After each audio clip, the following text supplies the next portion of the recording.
Your son, Zohran Mamdani, is set to become New York's mayor. I was wondering when that was going to come up. Are you at a stage now where everyone asks you those questions? It's not a stage. It seems like my condition in life. How does that feel?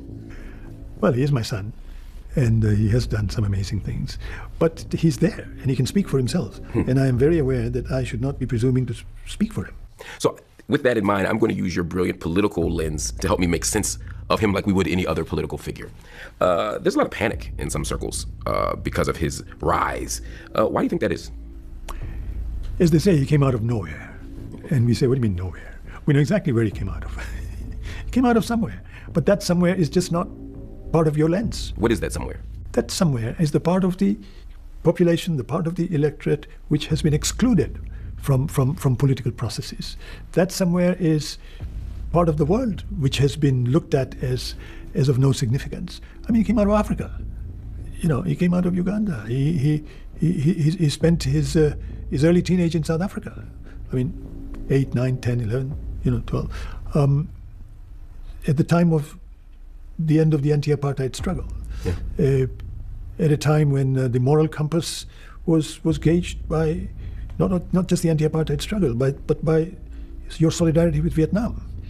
And he has now moved into a period in which it is Palestine which defines the moral compass of the world.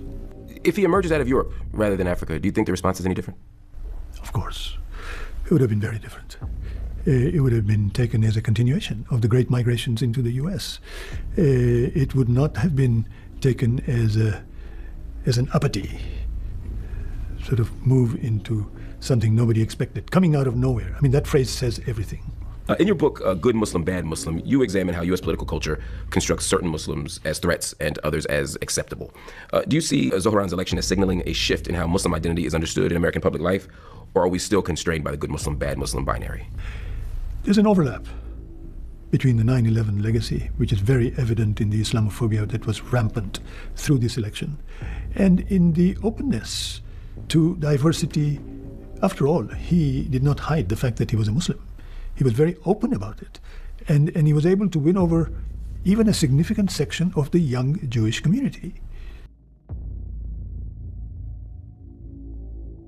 So I say even because that's where a Muslim is painted as automatically anti-Semitic.